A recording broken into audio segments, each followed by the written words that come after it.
In March of 2020, the House will be in order. Idaho passed a near-total abortion ban. Under this new section, those performing criminal abortion will be charged with a felony. The procedure would be illegal for physicians, punishable by prison time and loss of license, except in the cases of rape, incest, or to prevent the death of the mother. The more close to death someone becomes, the less liability I have of either going to jail, facing a criminal lawsuit, or losing my medical license because that patient was on death's door. That law would lay dormant.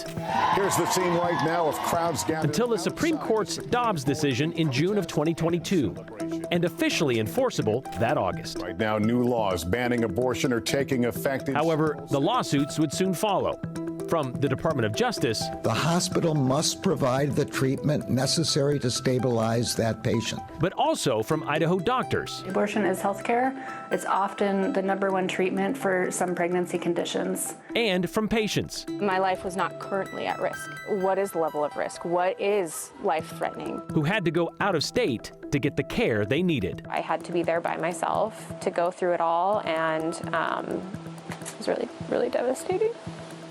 Their goal, to see the law protect the health of the mother, not just her life. We're asking our state to maybe take their hands off some of the gags and restrictions that have been placed on us as physicians. A question that is now in the hands of the court. I think knowing what we know now, if we would have just tweaked it a little bit better on the initial move. Since lawmakers refused to make that change at the Capitol. We want to make sure that health of the mother doesn't become so broad that everything becomes an exception to take the life of a potential child. Because unfortunately, there are some who take that position. Idaho's abortion law is having its day in court again. Actually, two of them. A lawsuit from the Department of Justice was already dismissed by the U.S. Supreme Court back in June and sent back to a lower court for another judge to deal with. That EMTALA case claims Idaho's Defense of Life Act violates the Emergency Medical Treatment and Labor Act, preventing doctors from performing an abortion in emergency situations. In the decision to dismiss, the Supreme Court reinstated an injunction against the law, which means for the time being, doctors in Idaho are allowed to perform emergency abortions to protect the life and the health of the mother. But what about women who aren't yet in an emergency situation?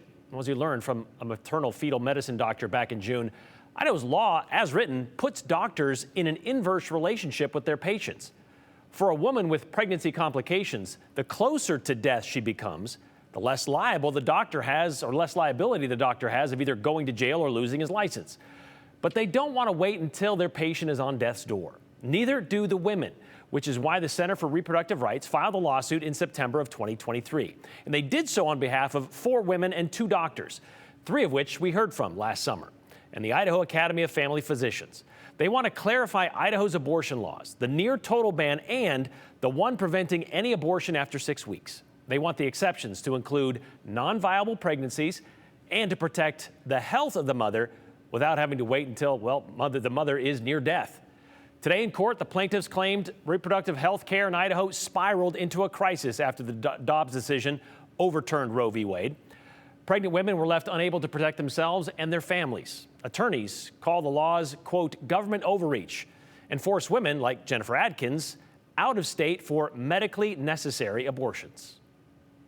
We made that decision because it felt like the most compassionate decision that we could make for our baby who was not going to survive. And because we had an 18-month-old son that I needed to be here and healthy and able to care for him. Another witness, Jillian St. Mitchell, was one of the women we profiled last summer. She told the court she also crossed state lines after being denied an abortion in Idaho.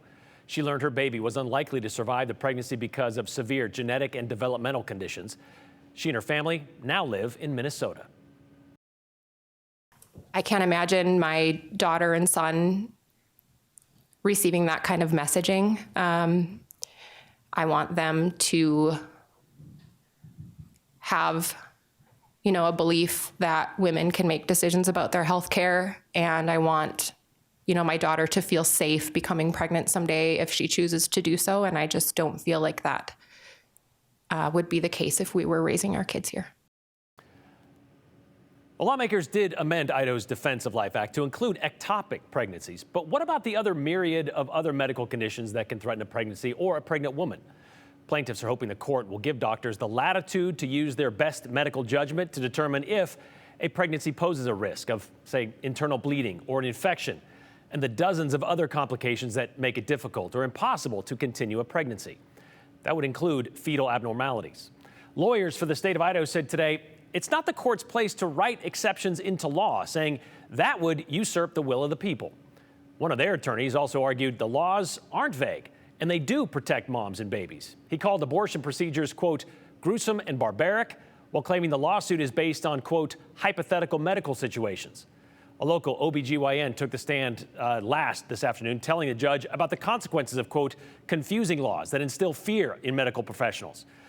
We even heard from then Representative Megan Blanksma last June, who told us, as House Majority Leader at the time, she was tasked with bringing Idaho's trigger ban to the floor because, well, she's a woman. She also told us, had they known of the unintended consequences created by the law, they would have tweaked it. Well, as far as the law being confusing, Blanksma admitted if the doctor doesn't believe they're covered, that's where we have the problem. Despite her best efforts to tweak it, to include the health of the mother as an exception, the law remains the same. That is, unless the courts decide otherwise. The trial is expected to wrap up next week with the judge's decision to follow at a later date.